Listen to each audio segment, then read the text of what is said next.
We are talking about my church family. And that's not just mine, that's yours too.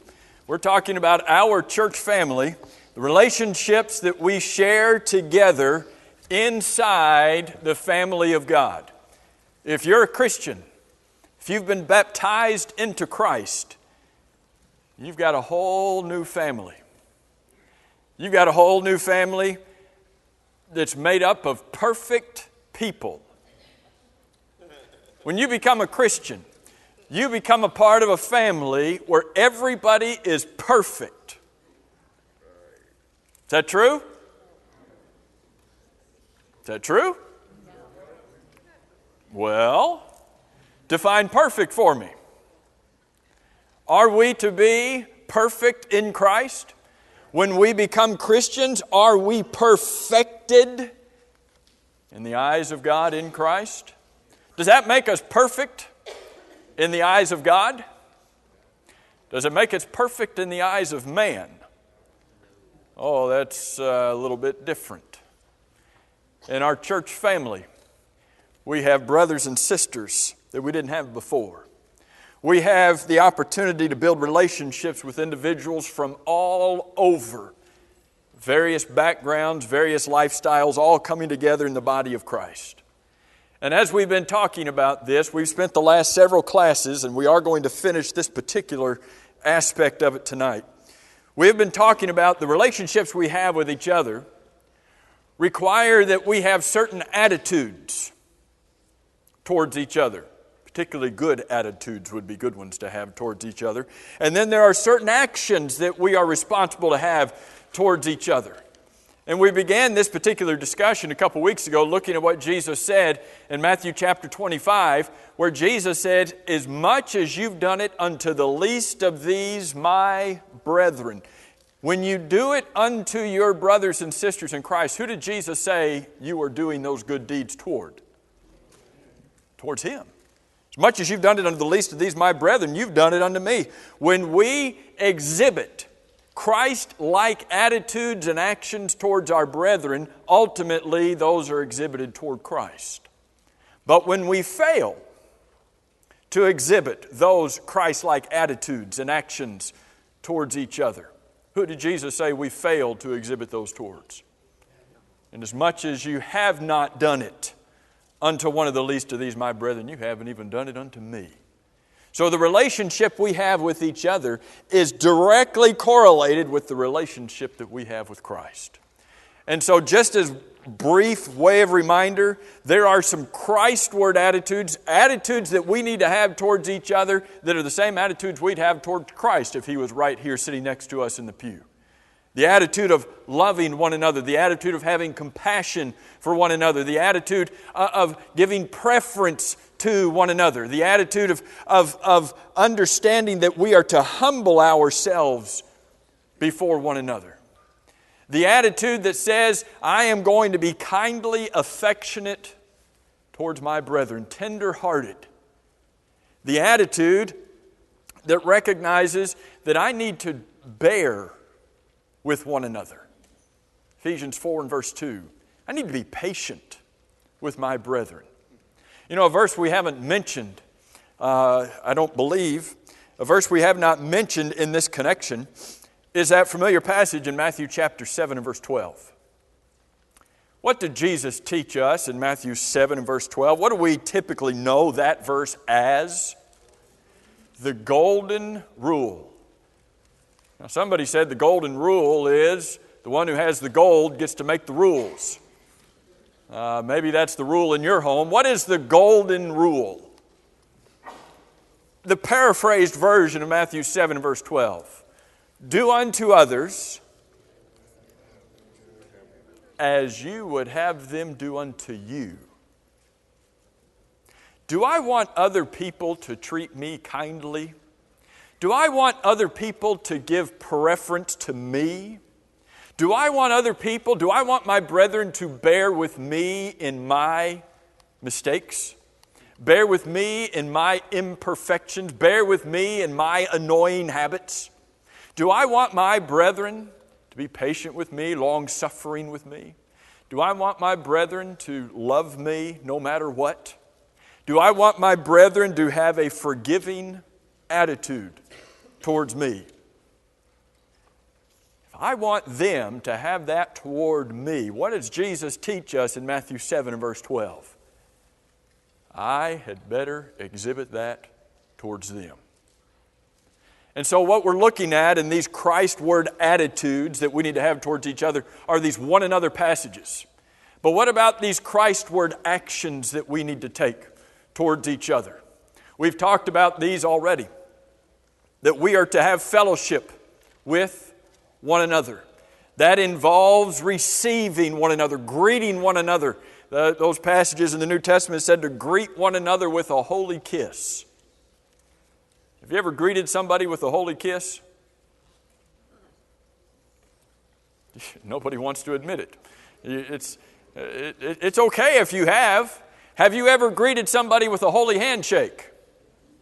Yes. You ever greeted somebody with a holy hug? Yes. Have you ever greeted somebody with a holy smile? What's the emphasis? Have you ever greeted somebody with a holy fist pump? No, Diana has not done that. What is the emphasis in those greetings? It is on the holy aspect of those greetings. How do we greet each other today? Do we have fellowship with one another? Do we receive and accept one another as we would receive Christ? If Jesus came into our midst, how would He be received? You know, we have individuals who will stand out in the lobby before services and greet those who come in. What if Jesus walked in? Would you have to be assigned to be a greeter to go up and greet Jesus? Well, it's not my week to be a greeter. Somebody else will have to go and greet Him. Is that the attitude we would take? Well, that looks like Jesus coming in. Boy, I hope somebody greets Him. I just don't have time to do it. Think about the attitude we would have towards Christ. And how do we greet one another? How do we accept and receive and spend time with one another? We've talked about that matter. We ended last class talking about this passage in Galatians 5. Go to Galatians chapter 5 and let's pick up there again in Galatians chapter 5 and verse 13. Here is one way that we exhibit our love. Remember, love, and we could put love under the action column too. In fact, we could take all of those attitudes and put them in the Christward actions column too, because all of those attitudes are exhibited through actions.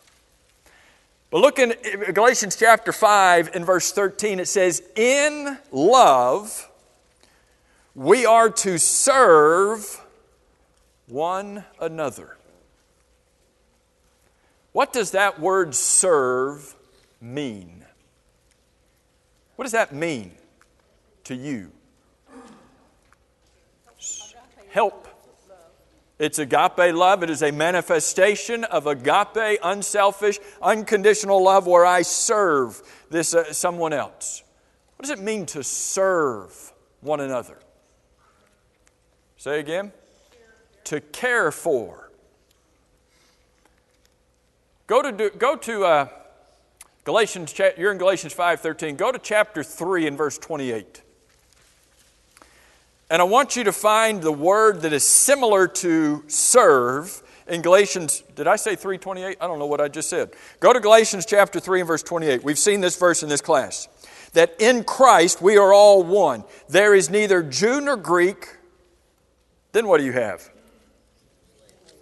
Slave. You might have the word bond. Slave nor free. In Christ, there's neither slaves nor freemen because we're all one in Christ. That word slave that is there, what do you think of when you read that word slave in Galatians 3:28? What's a slave? A servant. When you think of a freeman, a master, and a slave, what is that slave's role? Serving. What kind of serving? Is Is it doing things that are always clean and nice and comfortable? Or would there be times where you have to get down and do things that are not so clean and not so nice and not so comfortable? Is that the word slave that's there? That word slave, the noun form of slave in chapter 3 and verse 28, is the same word as the verb form you have over in 5:13. The serving one another in 5:13 is the same word you have for slave in 3:28. We are to be a slave, a servant to one another. There's a one another verse over in John chapter 13. Do you remember what Jesus did in John chapter 13? When you hear John 13, what should automatically come to our mind is Jesus doing in the upper room in John 13? What did Jesus do with His disciples? He washed their feet. In John chapter 13 and verse 14, you have one of these one another phrases, passages where Jesus says, you ought also to wash one another's feet. And then 2 verses later in verse 16, he says, the servant is not above his master. Same word servant, slave, doulos, that we saw over in Galatians 3:28. Jesus said we are to be a slave. We are to serve one another, even if it involves the lowly task of washing one another's feet. Do we do that? Do we seek opportunities to do things for others that they may not get us a lot of attention, and they may not get us a good pat on the back, and they may not, it may be a job that requires maybe a mask, maybe some gloves, maybe a nose clip or something. We're to serve one another. We're to find opportunities to go out of our way to serve one another. Look in Galatians chapter 6. This one's already on the screen. Galatians chapter 6 and verse 2. Galatians 6 verse 2 says we are to bear one another's burdens. What does that mean? What does that mean? Now, I know what verse 5 says, and I don't want us to get bogged down in verse 5, but sometimes we look at verse 2 and then we look at verse 5 and we say, we got a problem here because we've got two different things being said. Galatians 6 verse 2 says, bear one another's burdens. And then you get to verse 5, and what does it say about burdens? Well, bear your own. Well, which is it? You're supposed to bear your own burden in verse 5, or you're supposed to bear one another's burdens in verse 2? Which one are you supposed to do? Both. The words for burdens in those two verses are different words, different Greek words. The word for burden in verse 5 is a word that was used for a soldier's backpack. He could carry his backpack. It might be tough sometimes. Have you seen some of our soldiers' backpacks? It's like carrying Mike Trujillo on your back. Can you imagine trying to do that? That's what some of the backpacks look like today that our soldiers are carrying. But the word that was used then was about that soldier's backpack. That was his burden. And when you carry a backpack, do you have anybody helping you carry your backpack to school? I mean, if you had a little brother, or if you had a big little brother like Grant, he could carry your backpack for you if he was really nice and if he cared about you and loved you like he's supposed to. But then again, he doesn't. Your backpack is something you carry on your own. But the word burden in verse 2 is not a backpack burden. It's not a single burden. It is a heavy, boulder-sized burden that you cannot bear on your own. Otherwise, it'll crush you. What are we supposed to do for each other? When I see my brother with a boulder-sized crushing burden that he's trying to bear, am I supposed to sit back and say, oh, poor brother so-and-so, he's just really having a hard time, isn't he? Oh, sister so-and-so, boy, she's about ready to trip and fall underneath that. Boy, I hope somebody helps her out. What are the burdens here? What are these burdens that are so massive and boulder-sized crushing? Grief. What are these burdens that we're supposed to help each other go? The word bear is you get up underneath it. You pick it up and you carry it with them. Problems? Hardships? Temptations? Death of loved ones. What is the greatest, heaviest burden that every single one of us has? Now notice, this is a one another verse. And a one another verse means it's reciprocal action. It means I do it for you and you do it for me. It's reciprocal. It's the same thing as serving one another. Is that a one-way street? No, it's a two-way street. It's one another, we do it for each other. It's the same thing as respecting one another, loving one another. It's a two-way street. Here is bearing one another's burdens. You're doing it for me and I'm doing it for you. What is the burden? The overwhelming, boulder-sized, crushing burden that we all have that we need help dealing with? Sin. Is that the context of this passage? Go back up to Galatians chapter 5. Look at verses 19, 20, and 21. What is he talking about in those verses? The works of the flesh? Or is he pinpointing problems that they have with sin? Yes, what does he say in verse 24? If you are Christ, if you belong to Christ, what are you going to do with those works of the flesh? You're going to crucify them. You're going to take those sins and you're going to crucify the works of the flesh. Look in chapter 6 and verse 1. Chapter 6 and verse 1. Brethren, if any of you is what? If, do you see that word if? Is it possible this could happen? If any, what does that mean? Who could this happen to? Anybody. If any of you is what? Overtaken. Overtaken in what? What does that mean? You're overtaken in what? In a what? Trespass. What's a trespass? A sin. Brethren, if any of you is overtaken in a trespass, if any of you is overcome by and burdened by burden. Oh wait, we've heard that word before, haven't we? If we are overtaken, burdened by a sin to the point that it causes that person to stray and to stumble. If any of you is overtaken in a trespass, you who are spiritual. You who are spiritual. Chapter 5 talked about being led by the Spirit. Talked about the fruit of the Spirit. Talked about walking in the Spirit. Chapter 6 and verse 7 talks about sowing to the Spirit. When we are guided by the Word of God, you who are spiritual, do what in chapter 6 and verse 1? Restore.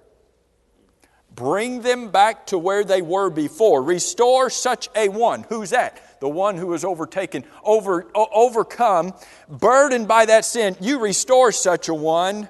How do you do it? What's the attitude that's involved?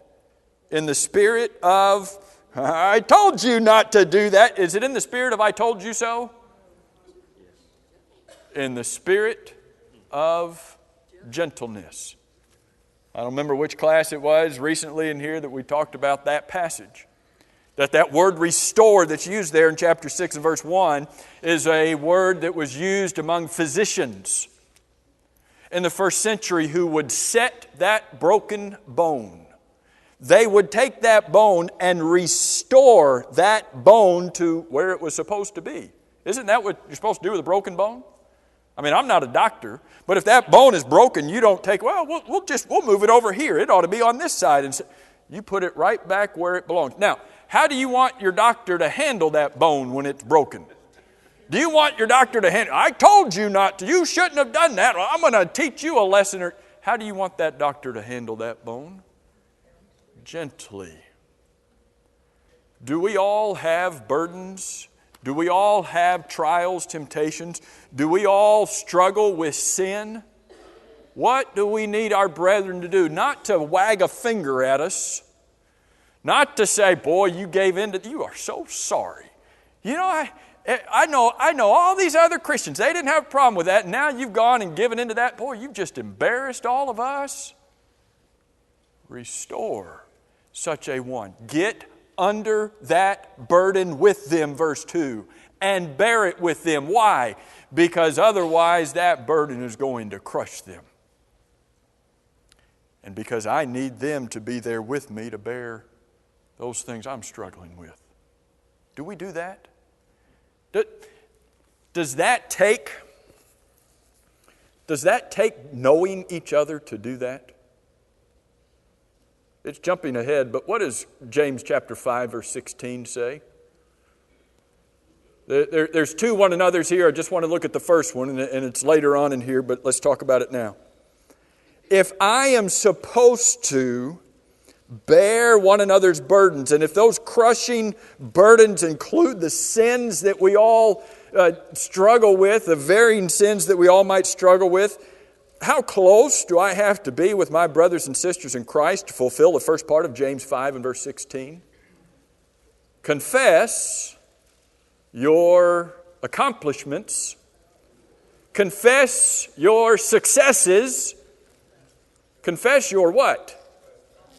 Trespasses. What other word do you have? Faults. Well, you don't have any faults, do you? Confess your faults, trespasses to your priest. Is that what that says? Why do we confess our trespasses to one another? Because we need one another to get underneath those trespasses and help us to bear them. Now, there's some people in here that you wouldn't confess your trespasses to because you don't know them.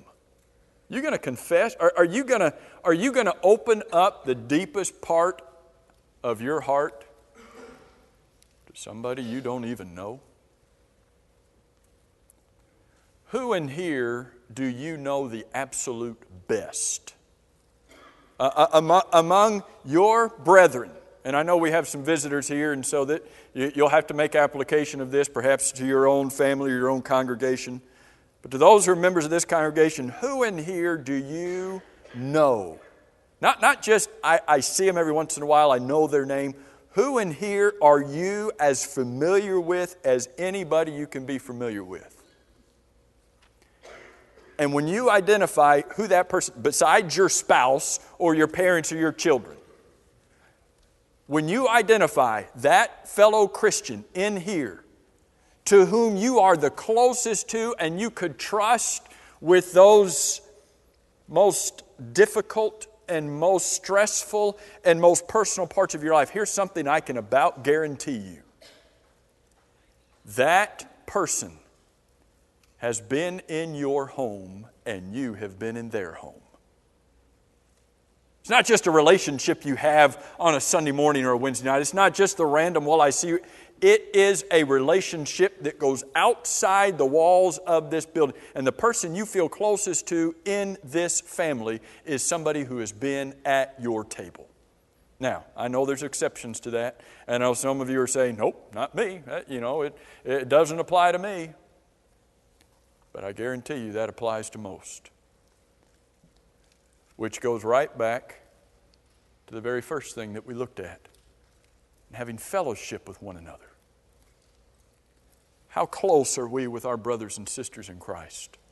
How comfortable are we with somebody getting up under that burden with us? Brethren, we need to have a love and a familiarity for each other. Now, is that just people our age?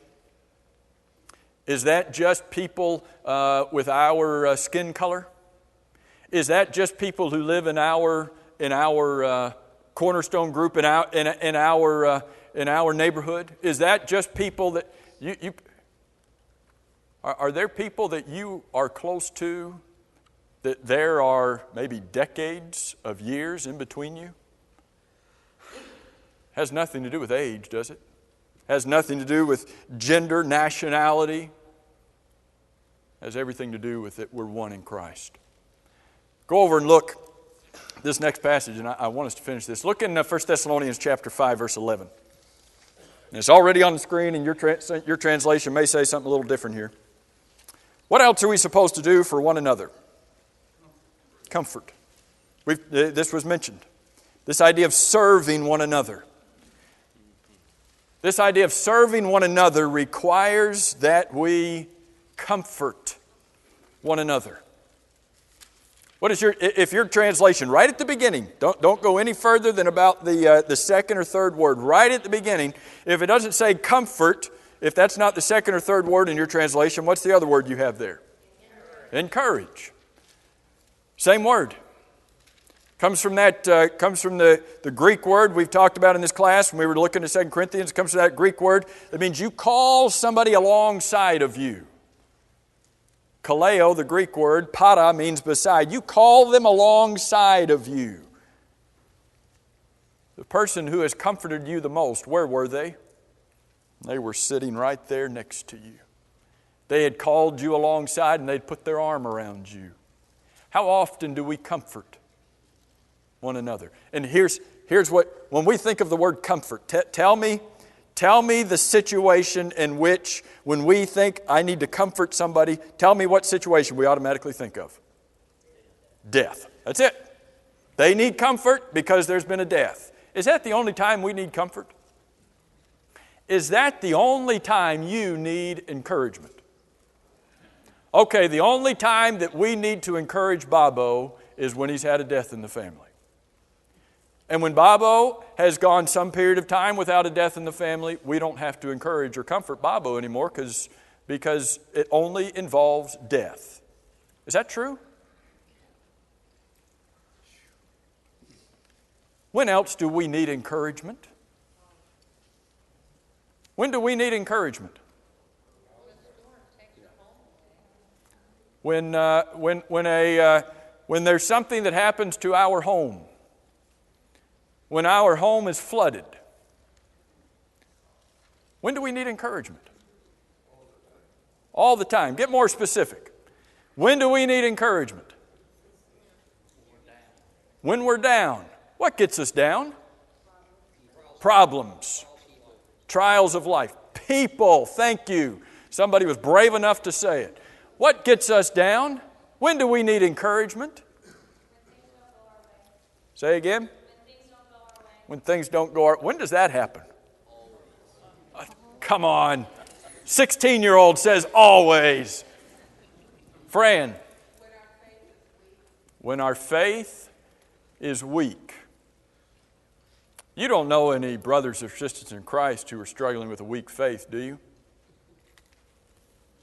Do they need encouragement? Yeah, they do. What's the second part? If you're in 1 Thessalonians chapter 5, verse 11, what's the second part of what that verse says? Encourage one another and do what? Edify one another. What does that mean? Build it. You build each other up. What does that involve? How do you build somebody up? I know how you build a building up or a house up. How do you build a person up? Give them a hug. How do you build somebody up? Now, what is the opposite of building somebody up? How do we do that? Talk about them. Insult them. How do you tear them down? Ignore them. Boy, we know how to tear people down, don't we? We turn on them. Is that what you said? Is that what you said? Turn on them. You get them thinking you're going with them and then let them know you're not. We know how do you build them up? Is it easier to tear somebody down or to build them up? What's easier? I guess it depends on the person, doesn't it? We've used an illustration for years with our young people, and it's mainly in a discussion about the individuals that we hang out with and the company that we keep, and how it is easier for our friends to pull us down than it is sometimes for us to pull our friends up. If we don't hang around the right company, sometimes they'll pull us down before we can pull anybody up. It's easier to tear somebody down sometimes than it is to build them up. What does God tell us to do? Seek opportunities. What does that mean to build them up? Does that mean to stroke their ego? Does that mean to flatter them? Does that mean to say things that, yeah, they're a stretch on the truth, but I'll say this and it'll make them feel good? How do you build somebody up? You encourage them. When do you do that? When do you encourage somebody? Thanking them for something that they did. Did you make your children write thank you notes when they were growing up? Did your parents make you write thank you notes? When you were, yeah, they did, okay. Why do we do that? Because that's the right thing to do. Is that encouraging to receive a thank you note? How do we encourage? How do we build somebody up? Give them praise. How do you build somebody up? Go and talk to them. Take them out to dinner. That'll build me up. Man. You take me to Outback, man, that'll just pick me right up and make me feel good. How do you build somebody up? And we're kidding, but we're not. How do you build somebody up? Give them a pat on the back. Not a shove. A pat on the back. How do you build somebody up? How do you make somebody feel like a somebody? Show them how much you care for them. Give them attention. Give them attention. I want you to, now that we've had a general how do we do it, and we can have either group answer this, okay? How would you build up a teenager or a preteen? Don't say money, all right? Man, $20 will make me feel all right. How do you build up, edify a teen or a preteen? A holy kiss? Now, if it's a girl, that'd really make you feel good, right? Spend time with them. Notice something they did. Congratulate them. Say thank you. How do you build up a teenager or a preteen? Get to know what their life is like. Go to their school activities. How do you build these people up? Do they need to be built up? Do y'all need encouraging words? Or can we just give you a smack on the back? Can we just give you a shove in the back? Encouraging words. How do we encourage this group of people? How do we build them up so that they remain faithful to the Lord? Isn't that the purpose of the edification? Isn't that the purpose of encouragement? It's not fake. It's not insincere, whether it's to teenagers or whether it's to any. What is the purpose of our building each other up? Is it not ultimately to get us all to heaven? How do we encourage and edify one another? Hebrews chapter 3 and verse 13 says we exhort one another. Go over to the book of Romans. We could see this. We could see this in several passages. Go to Romans chapter 15.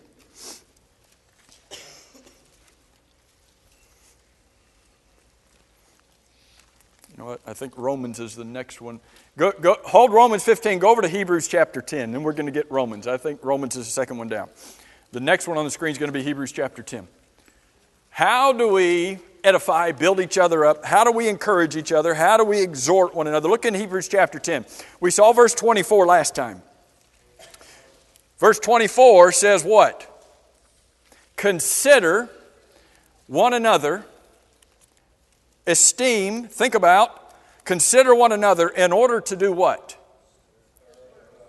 In order to stir up. Have you ever stirred up a bee or a hornet's nest? When I think about stirring something up, that comes to mind. Have you ever been involved in stirring up a fight among somebody at school? That you kind of stirred things up and then you walked away. You ever done that? When I think of stirring something, now, I don't know if anybody's got the Old American Standard, but it's got the same word in the Old American Standard here that it has in Ephesians 6:4 in the Old King James in American Standard. The Old King James in Ephesians 6:4 says, "Fathers, provoke not your children to wrath." It has the same verse here, same word here. Consider one another in order to provoke one another. When you think of the word provoke, what do you think of? You usually think negative. Don't provoke me. Don't provoke me to. Don't you do that. I'm going to get you. Provoking, we think negative. What's another word you have here? Provoke is American Standard. Stir up is New King James. Give attention. Stimulate. Stimulate. Stimulate.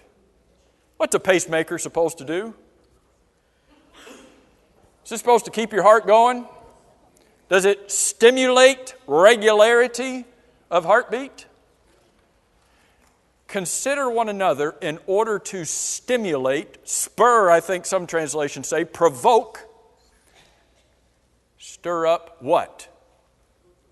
Love and good deeds, good works. Do we do that? Do we try to find opportunities where we can stir each other up to do what's right? Where we can stimulate each other to do what is right? You know, the devil's doing all that he can to stimulate us, isn't he? Is the devil doing all he can to provoke us? To stir us up? Yeah, what is he stirring us up for? Sin. To do what he wants us to do. What do we as brethren need to do? Now, does this take some familiarity with each other? Getting to know one another so that I can stimulate, stir you up unto love and good works. Now, real quick, Romans 15 and verse 14. What's the one another in Romans 15:14? What's the one another in Romans 15:14? I think it's down at the end of the verse, so you're going to have to scan all the way down. Admonish one another. Admonish. Chad, what does admonish mean? We don't know. What does admonish mean? I didn't ask you because I thought you would know. We hear the word admonish. Lift up. Lift up. Not really. What does admonish mean? Warn. That's what it means. It means you warn somebody. Somebody's driving, don't you love this illustration? Somebody's driving towards the cliff. Somebody's looking like they're going to walk off the cliff. We've never been in that scenario, have we? But we always think, somebody's going to walk off the cliff. And what do? Do we encourage them? Well, it depends on who it is, right? Do we exhort them? Do we edify them and build them up? You know, sometimes we think if we praise somebody, that's going to get them to do what's right. And sometimes it will. But if they're right there at the edge of the cliff, is praise what they need right then? If somebody is on the verge of disaster, what do they need? Well, praise might work, edifying might work, but God help us if we don't warn them. That's what this word is about. We've got to warn one another. Isn't that what we do when we sing some of our invitation songs? There's a sad day coming. You ever thought about that verse? There's a sad day coming. There's a sad day coming by and by. When the saints and the sinners shall be parted right. Why do we sing that? Man, that's sad. What are we doing? Admonishing. Warning. That there are going to be consequences for those things that are happening. Are there some of our brethren that we need to reach out to and warn? If you were to go home and pick up your church directory tonight and flip through and look at the pictures, are there some folks in that directory that need to be warned. Some people that need to be admonished. You go home and pick up that church directory, folks. There are folks in there that we need to be praying for. That's the best thing you can do for anybody. Sometimes we say, when somebody says, "What can I do for you?" and they say, "Just pray for me." And we say, "Well, that's the least I can do." No. Praying for somebody is not the least you can do. I know what we mean by that. Pray for me. Well, that's the least I can do. No. Praying is not the least you can do for somebody. Praying is the most that you can do for somebody. Now, that doesn't mean we don't serve each other and find opportunities to do good deeds. But when you go home tonight, are there people in our church directory who are not here tonight who need us to pray for them? So that when we come together on Sunday, we can speak to one another in psalms and hymns and spiritual songs.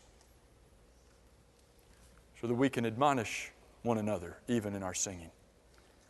You think about our relationships. The way we treat each other is the way we ought to treat Jesus. It's the way Jesus would have us to treat each other. Thank you all for your good attention, your good participation tonight. We're going to move on and talk about another element of our church family on Sunday. Look forward to seeing you then.